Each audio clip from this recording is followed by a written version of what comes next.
Hi, I'm Ember Conley, your host for Political Peeks. Today we're joined with Chris Peterson, who's the Democratic candidate for Utah governor. Welcome to the show. Hey, Amber, it's great to be with you. I'm so excited to get to speak with you and your listeners. Well, as you know, we are down to the last few weeks before our ballots are counted. And I know that you have a lot on your plate. Of course, still working full-time, having a family, and then also running for governor. And I know in particular that you're passionate about COVID and being able to really change how Utah is doing with the number of COVID cases. What's your take on changes that needs to be happening? Well, I'm so glad that you brought it up because I think we are facing a real crisis in our state right now. Did you know that we have across the country more than 200,000 people have perished? That's more Americans than died in the First World War and more Americans that died in every combat operation since the Second World War. And right now, Utah has now peaked just today as the highest per capita infection rate in America. And, we've been, in some respects, we're doing a little bit better because we have a younger population. We tend to be physically fit. And so our fatality rates are not as high as in some areas. But many people are suffering long-term health effects, scarring of their lungs, kidney damage, damage to their heart, and even in some instances, brain damage. And still, hundreds of Utahns are dying, and many more are going to perish in the coming weeks as they succumb to the dangerous disease. So, what do we need to do? First off, we need a statewide mask mandate. It's cost effective. It's something that many other states have done, and all of the countries that have done a better job at cracking down on this virus have implemented. Second, we need to decrease the test processing times to no more than 24 hours. Third, we need to triple or even quadruple the number of contact tracers. So as we get the virus under control, we can spot new outbreaks and deal with them effectively. Fourth, we've got to get the best available technology and resources out there, including things like N95 respirator masks to people who are working on the front lines, whether that's in a restaurant or a meat packing plant or our teachers in our public schools. And then speaking of public schools, and that's last, we've got to do a better job of balancing how to provide education to our kids while preventing our public schools from becoming super spreader sites. The public schools aren't following the Department of Health's recommendations for when to transfer to online-only education temporarily because there are outbreaks in the schools. We've got to do a better job protecting our teachers, our kids, and our families across the state. Across the state. Well, you mentioned better technology, and of course, you're a staff member with the University of Utah, and we have at our fingertips the University of Utah healthcare system. And I do believe deeply that being able to tap into the creativity, the innovation that we have here in Utah would definitely benefit all of us. I want to talk a little bit too. You talked about education, and so the younger generation. You also talked that we have a younger generation mostly in Utah, but we have an older generation that's really being affected anywhere from assistance with living because of poverty, effective health care for them, and then of course with COVID. What are some of the policies that you see could really help our older generation?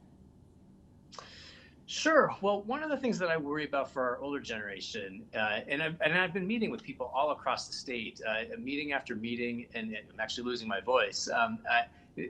One of the challenges I've seen for some of our older Utahns is that they're struggling to keep up and make ends meet with rising housing prices and with ever spiraling upward healthcare costs. Another thing that I think really affects many of our modest income seniors is our relatively regressive tax system. Did you know that across the state, the top 5% of our earners actually pay a lower relative tax burden than the bottom 40% of earners? And for many of our citizens that are on Social Security or fixed income, that's a particularly onerous burden. We're also one of only a handful of states that taxes Social Security income. And I think that we need to respond to this regressive tax system by trying to have some more tax fairness. I believe in overall keeping our taxes low, but we need to make sure that we're asking people who have done well, to whom much is given, a little bit more needs to be expected. So for seniors out there, I'm going to be fighting on your side to make sure you have access to health care, that you have fair, reasonable taxes, and that we're doing everything that we can to keep you safe during the coronavirus pandemic.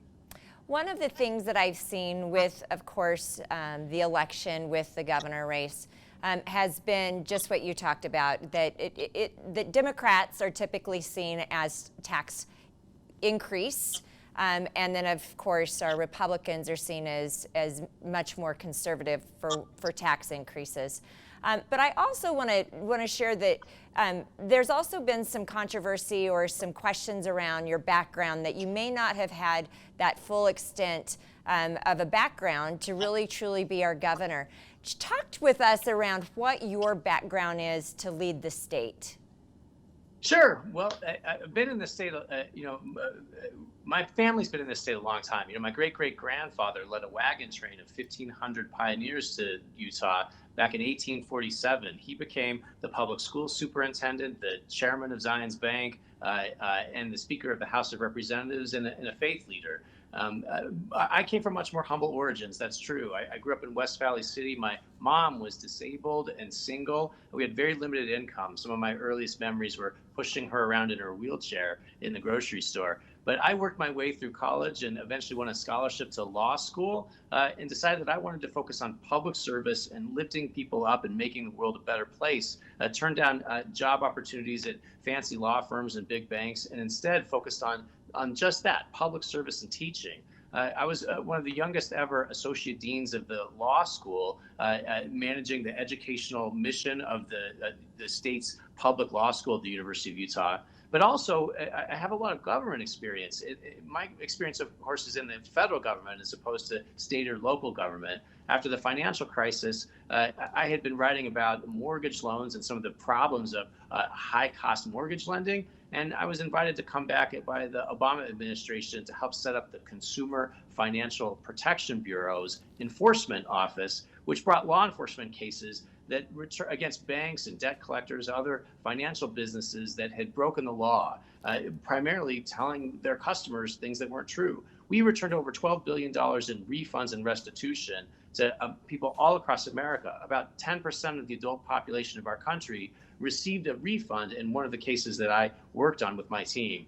I also worked at the Department of Defense as helping lead the Pentagon's efforts to protect our military service members from financial tricks and traps. Very proud that I received an award from the Secretary of Defense for helping set up the rules that make it illegal to make a predatory payday loan of 500% interest rates, for example, to any soldier, sailor, airman, or Marine anywhere in America. And those financial regulations apply to every bank or credit union in our country, and have protected over 2 to 3 million Americans from financial problems. So I'm very proud, and I think when you put up my track record with the Lieutenant Governor's track record, it actually holds up pretty favorably. I do have the management experience, the leadership, and the judgment to make a difference in the daily lives of Utahns all across this state. Well, and I want to say thank you, because you are juggling a lot of different responsibilities, of course, being a father of 4 children, being a professor of our students at the University of Utah, and also running a campaign to lead our state. So thank you so much. I know that you have a busy schedule, and I really appreciate you joining us today. Well, thank you. Juggling that is an honor. It's also, by the way, just 3 kids, but 4 would be good too. But sometimes they probably feel like 4. It does a little bit, especially when they're doing online education because of the coronavirus crisis. Look, it's an honor to be with you, and I want folks in Summit County to know how much I care about them and value the contribution that they make to our state. And I'm going to be doing everything I can to be the best possible governor for our future. So thank you. Thanks for joining us. I'm Ember Conley, your host for Political Peeks. Remember to follow us on Facebook and Twitter at Park City TV, on our live channel 36 and 17 and 102.